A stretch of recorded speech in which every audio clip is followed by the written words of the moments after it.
मेरे गुरु महेश्वर शिव को मेरा प्रणाम है। इस कालखंड के प्रथम शिव के शिष्य हम सबों के परम आदरणीय वर्ण गुरु भ्राता साहब श्री के चरणों में मेरा प्रणाम है। शक्ति स्वरूपा माँ नीलम आनंद जी के चरणों में मेरा प्रणाम है और यहाँ उपस्थित आप सभी गुरु भाई गुरु बहन के चरणों में मेरा प्रणाम है।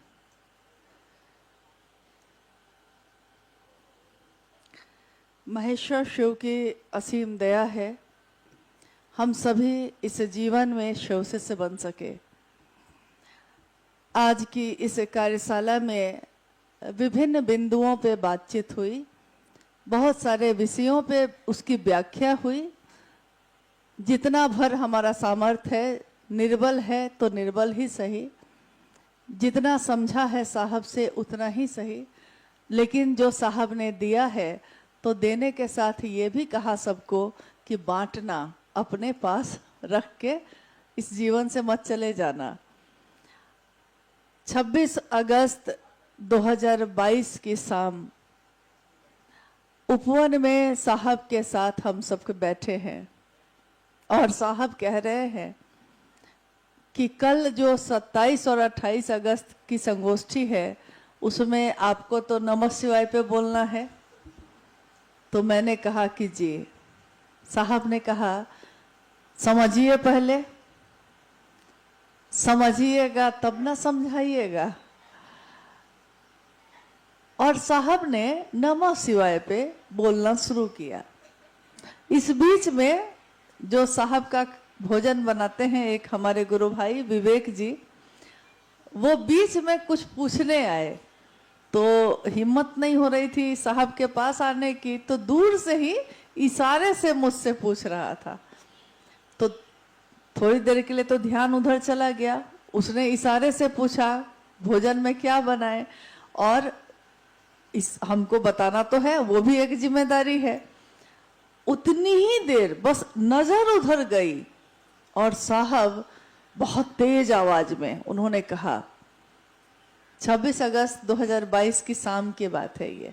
साहब ने कहा समझ लीजिए मुझसे, फिर कोई नहीं आएगा समझाने, कोई नहीं आएगा बताने। तो पूरा शरीर मेरा उस समय, और उसके बाद साहब उस शाम नमः शिवाय पे ही बोलते रह गए। अगले दिन 27 अगस्त 2022 को संध्या बेला में यही विषय था, नमः शिवाय, जिस पे बोलना था। और जब ये विषय शुरू हुआ उससे पहले ही साहब ने कह दिया कि इस विषय को ठीक से सुन लेने के बाद फिर दूसरी कोई बात नहीं की जा सकेगी। इसलिए जब ये विषय खत्म हुआ उस दिन, तो साहब ने एक शिव तांडव स्तोत्र का हिंदी अनुवाद है उसको बजवाया, 3 बार बजवाया। आप में से कोई थे उस दिन? आप थे उसमें। और जब जब उसकी पंक्ति दोहराई जा रही थी तब तब साहब कह रहे थे सुनो क्या कहता है, सुनो सुनो क्या कहता है। वो शेष है अशेष है विशेष है, जो उनके जैसा धार ले वो उसके जैसा भेष है।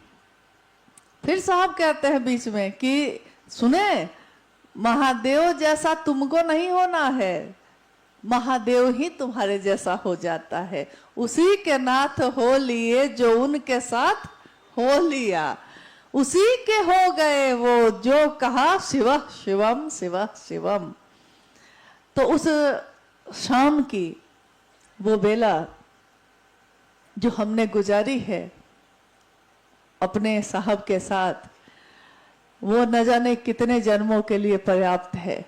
ये सुख, ये सानिध्य हम सबको जो मिला है, शायद न इतिहास में किसी को मिला होगा, न आगे भविष्य में किसी को मिलेगा। ये तो न मिलेगा, ये नहीं मिलेगा। दूसरी चीजें हो सकता है इससे सुंदर चीजें मिल जाएं, ये न मिलेगा। नमः शिवाय ये एक आलेख है, आओ चले शिव की ओर पुस्तक का। आओ चले शिव की ओर पुस्तक की रचना साहब श्री ने कोरोना काल में यहाँ उपवन जिस घर में वो रह रहे थे उसी घर में उपवन में कोरोना काल में उन्होंने लिखा था। उसको 2020 में उसको छपवाया गया और पहली बार लोगों के बीच ये पुस्तक के रूप में गई, जो क्रमानुसार अलग अलग कार्यशाला या संगोष्ठियों में जो आलेख बोले गए, शक्ति पे, कुंडलनी पे, शास्त्र और शक्ति उपासना पे, मंत्रों पे, दया चर्चा और नमन पे, सिंधु घाटी सभ्यता का इतिहास क्या कहता है इस पे, पुराणों में महादेव की क्या बात है, महाभारत में क्या है, मानस में क्या है, वेदों में क्या है, इस जैसी असंख्य बातें जो अलग अलग कार्यशालाओं में सबको साहब ने एक जगह समेट दिया और सबको समेटने के बाद उसको परिमार्जित रूप में उस पुस्तक में लिखा गया और खूबसूरत तरीके से, ताकि सरल से सरल तरीका हो लोगों को समझने के लिए। फिर साहब ने उसमें अंतिम आलेख आओ चले शिव की ओर लिखा, जिस पे हम लोग कल बात करेंगे। आज हम लोग को बात करनी है नमः शिवाय पे। तो नमः शिवाय मंत्र, शिव जिनके बारे में हम अनेक नामों से उनको जानते हैं, शिव की पूजा अपनी पूर्णता में, अपनी प्रसिद्धि में सभी जगहों पे होती रही। तमाम विश्व में हजारों साल पहले की खुदाई में दक्षिण अफ्रीका में भी शिवलिंग, विशाल शिवलिंग खुदाई में मिला। यानी ये प्रतीत होता है कि प्राचीन समय से शिव की पूजा होती रही। ये हो गई बात काल की। काल जब लागू हुआ, समय जब बना, तब शिव का प्रकटीकरण है। मूर्तियां, तस्वीरें या शिवलिंग, ये सारी चीजें दुनिया बनी उसके बाद की हैं। लेकिन इस दुनिया के बनने से पहले की बात क्या है? इस दुनिया के बनने से पहले क्या था? जब काल लागू होता है, किसी भी चीज को जब हम बनाते हैं उस पर लिखा रहता है मैन्युफैक्चरिंग, उस पर लिखा रहता है एक्सपायरी, किस दिन ये बना है और किस दिन इसका उपयोग करना खत्म करना होगा आपको। जब कुछ निर्मित होगा तो उसका लय भी होगा। संसार भी जब निर्मित हुआ है तो एक दिन उसका लय होगा। हर चीज जो दुनिया में काल लागू हुआ है तो काल के अनुसार उसका लय भी होगा। उसी समय की व्याख्या साहब श्री ने की। ये व्याख्या न किसी शास्त्र में मिली, न किसी ग्रंथ में मिली, न किसी किताब में मिली। हो सकता है कहीं हो, लेकिन आज तक हम लोगों को नहीं मिली। जिस तरह साहब श्री ने समझाया, उन्होंने कहा जब कहीं कुछ भी नहीं था, सब कुछ शांत था, सीधी रेखा में, जैसे हमारे दिल की जांच हो तो रेखा कैसी आएगी कागज पे, ऊपर नीचे ऊपर नीचे। जब दिमाग का, ब्रेन का मैपिंग किया जाएगा तब भी ऊपर नीचे। और अगर ये लाइन सीधी हो जाए तब मौत हो गई। सीधी लाइन हो गई तो कहेगा कि खत्म, जीवन खत्म।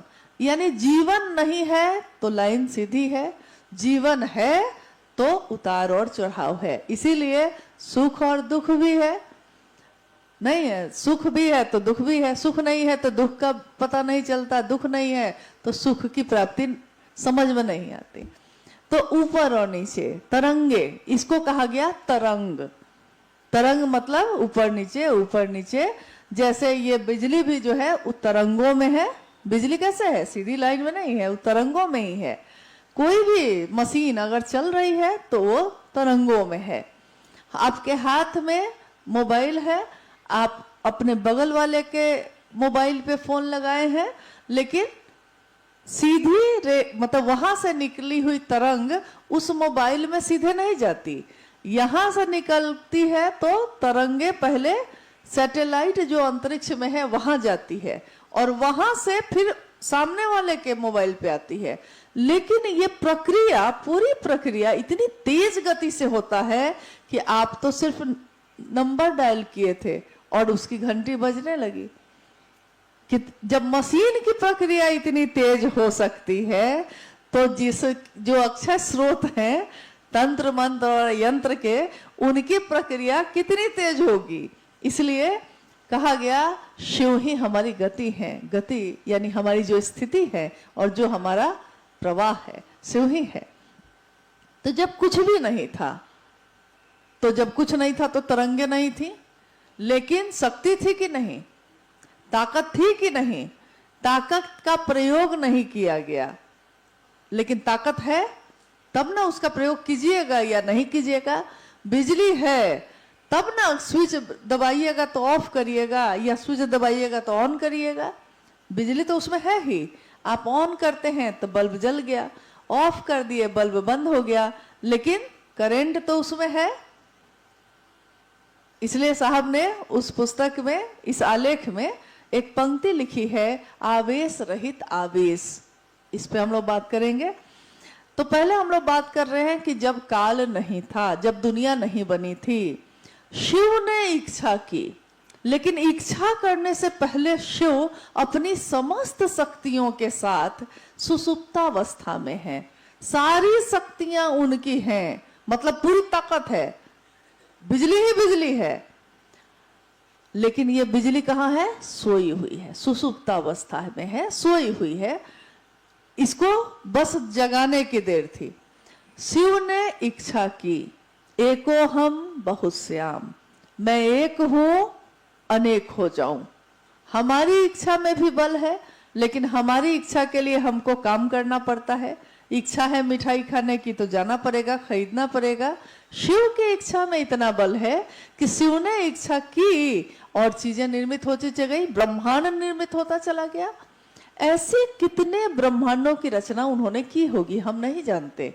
हम पृथ्वी पे रहते हैं तो हम जानते हैं, बाकी पूरे ब्रह्मांड में, अंतरिक्ष में क्या है, हम आज तक नहीं जान सके और शायद कभी जान भी नहीं सकेंगे। पूरा का पूरा शिव तत्व को जानना संभव नहीं है। शिव की इच्छा के साथ तरंगे पैदा हुई, तो साहब कहते हैं कि जैसे ही शिव की इच्छा हुई, तरंग पैदा हुई और सृष्टि बननी शुरू। लेकिन कुछ समय लगेगा ना, कुछ तो समय लगेगा। मैं जो बोलूं और इस माइक से आवाज सुनाई दे आपको, तो मेरे बोलने में और इस माइक से सुनाई देने में सेकंड का करोड़वां सेकंड भी तो होगा ही ना, समय तो लगेगा ही। शिव ने जो इच्छा की और सृष्टि बनी तो समय तो लगा, लेकिन इस समय में काल नहीं है। ये जो लगा, ये एक आवाज है, एक ध्वनि। जैसे टक किया तो एक आवाज हुई, लेकिन उसको लिखिएगा तो क्या लिखिएगा? टक टक। ध्वनि को तो नहीं लिख सकिएगा, ध्वनि तो ध्वनि में ही सुनाई देगी। तो उसमें आवाज आई ओम, आ ओ मा। ये तीनों एक साथ बोला गया तो ओम।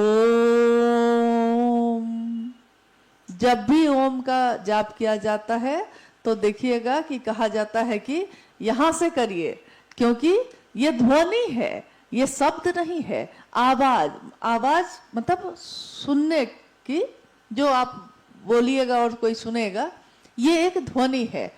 इसलिए शास्त्रों में भी, शिव पुराण में भी कहा गया है, लिखा गया है, ये ओम जो है ओंकार है, महामंत्र है शिव का। लेकिन ये ओंकार प्रणव मंत्र है, ध्वनि मंत्र है, इसलिए इसको ध्वनात्मक भी कहा जाता है, इसको प्रणव मंत्र भी कहा जाता है, इसको ध्वनि के रूप में जाना जाता है। जब कोई ध्वनि होगी तो ये तो हो गई शिव की इच्छा हुई और सृष्टि बनी, उस बीच में जो आवाज हुई। लेकिन जब सृष्टि बनी तो काल लागू हुआ।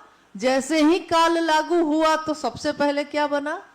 सबसे पहले बना आकाश, फिर बना वायु, फिर अग्नि, फिर जल, फिर क्षिति तत्व, मिट्टी।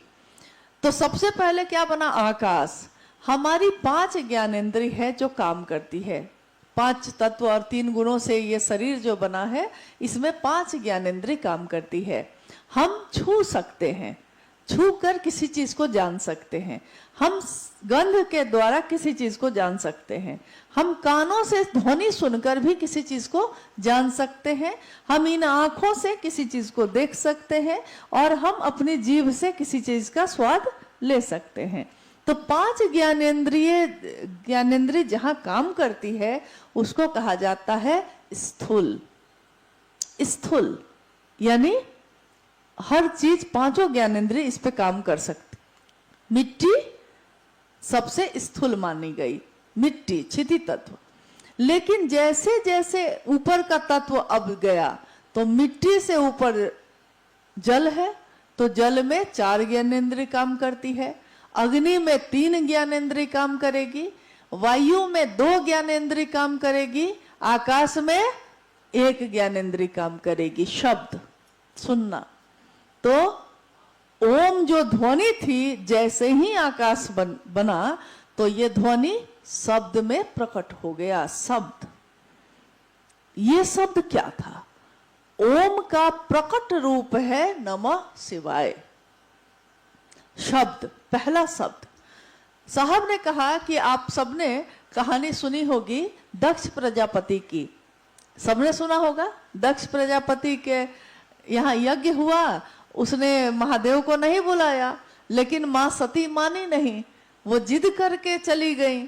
जब जिद करके गई तो उन्होंने देखा कि मेरे पति के लिए तो आसन भी नहीं है, उनका भी अपमान हुआ। तो क्रोध में और अपमान में क्षुब्ध होकर उन्होंने अपने शरीर की आहुति अग्नि में दे दी, वो भस्म हो गई। उसके बाद की घटना है कि शिव उसके बाद तांडव जो कर रहे हैं, नटराज का नृत्य उनका शुरू होता है। लेकिन क्रोध में शिव ने क्या किया उस समय, जब तब तक उन्होंने संयम बरता।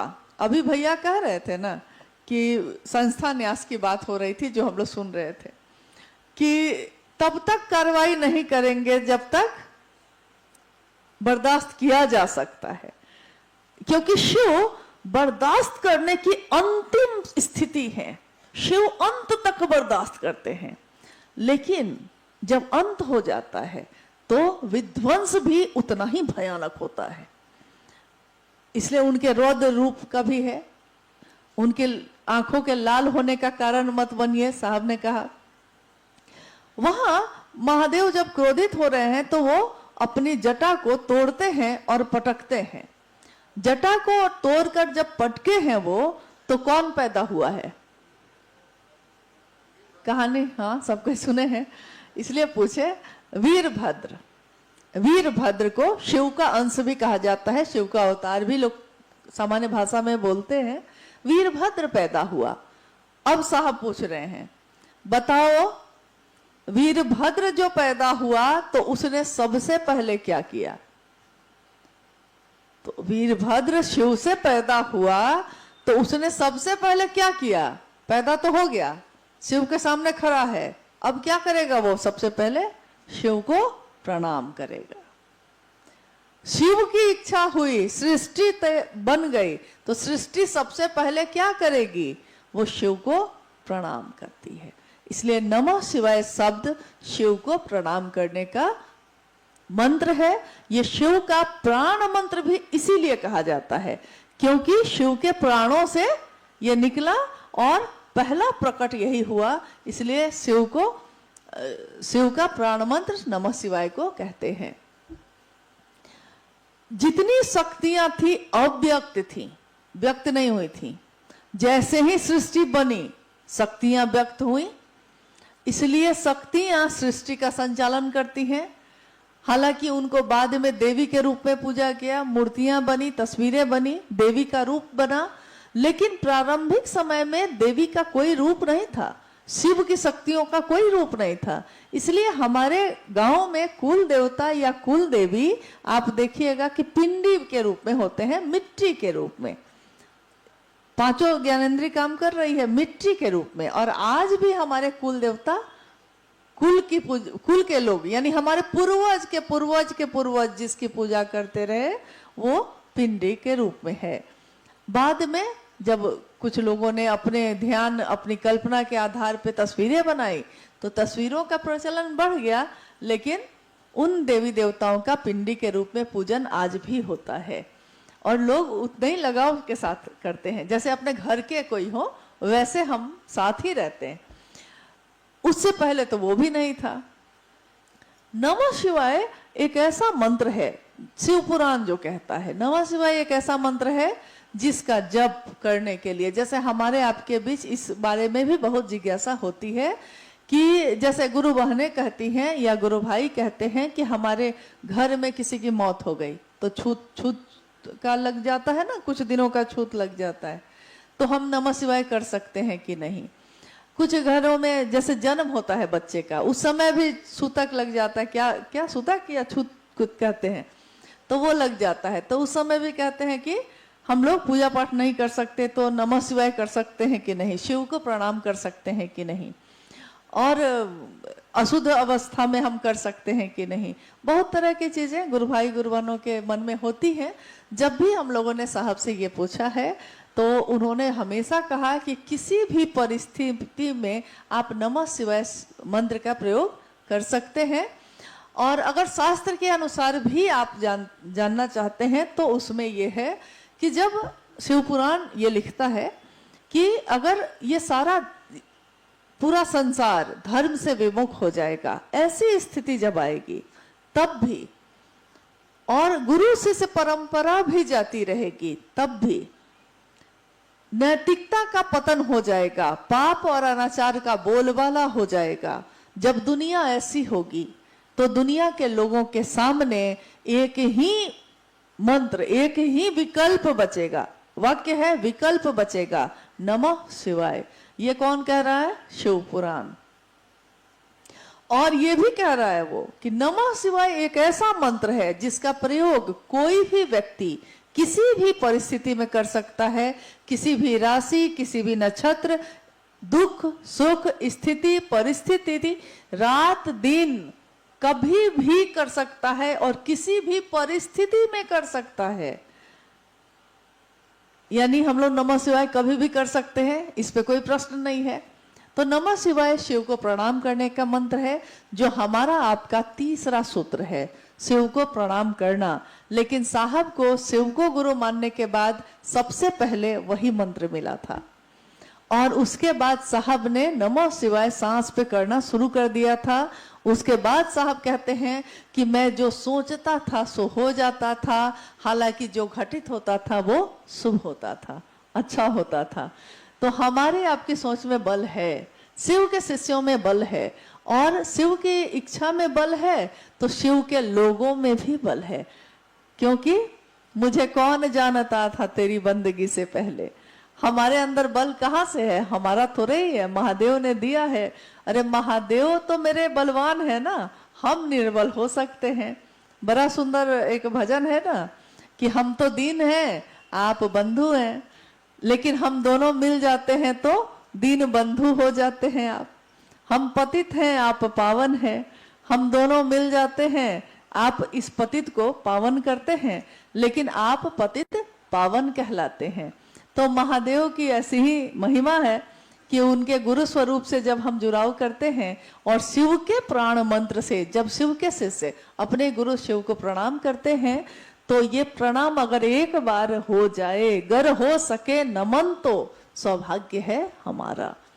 हमारा अगर एक भी नमन आपको हो जाए महादेव, तो हमारा ये सौभाग्य है, पूरे जीवन का सौभाग्य है। एक प्रणाम अनेक परिणाम लाता है, और अगर ये प्रणाम शिव को हो जाए तब तो परिणाम ही परिणाम है। इसकी व्याख्या और लंबी है, लेकिन आज की ये कार्यशाला सुबह से चल रही है और आप लोग सब कोई थक गए हैं, जो दिख रहा है। बहुत देर बात भी हुई, जो जरूरी भी था वो बात होनी भी जरूरी है, क्योंकि जब हम जीवन को जीते हैं तो उसकी व्यवस्था पे भी बात करनी जरूरी है। भैया अर्चितानंद जी ने सभी प्रश्नों के जवाब दिए जो मैं भी सुन रही थी, और संस्था न्यास की बात भी उन्होंने की। इस पे उन्होंने कहा भी कि भाई हर संस्था के गठन के पीछे कोई ना कोई कारण होता है। मुझको याद है कि जब काली के उपासक रामकृष्ण परमहंस ने शरीर छोड़ा था, तो उस समय उन्होंने कुछ भी निर्मित नहीं किया था, क्या बनाया था उन्होंने? उनके शिष्य कुछ शिष्य थे, जिसमें एक विवेकानंद भी था।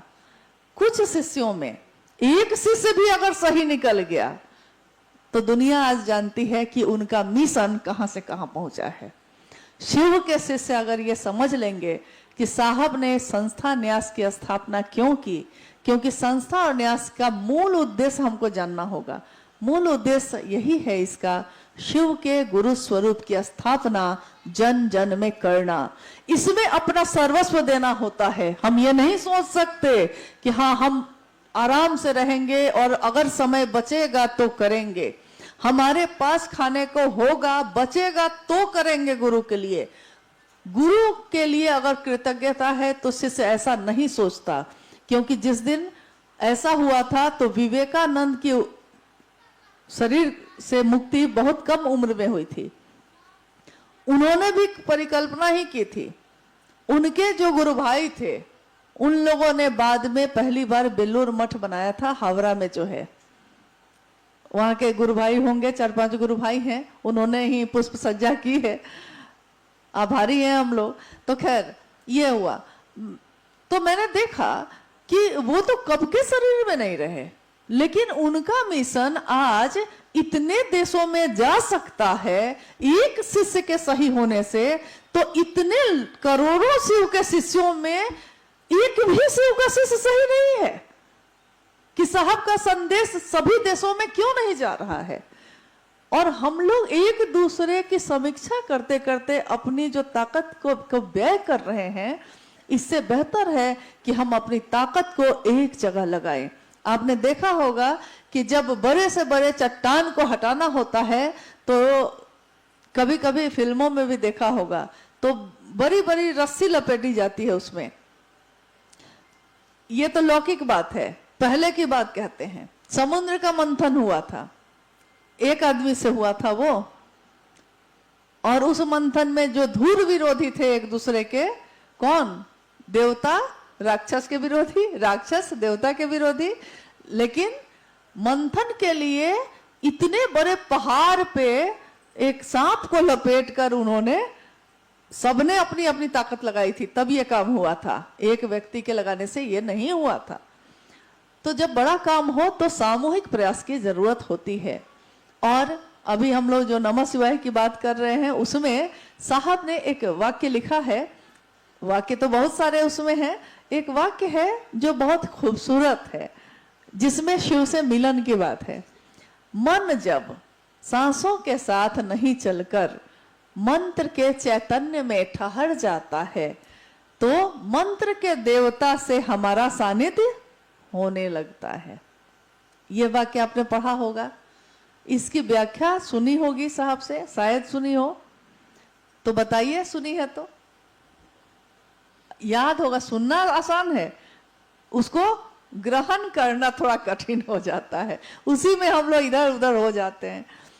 मन किसी मंत्र का मनन कर रहा है, सांसों के साथ कर रहा है। मन कहाँ है? ठहरा हुआ है। कहाँ? सांसों के साथ। सांस पे क्या है? नमः शिवाय, नमः चढ़ा शिवाय उतरा, और मन ठहरा हुआ है।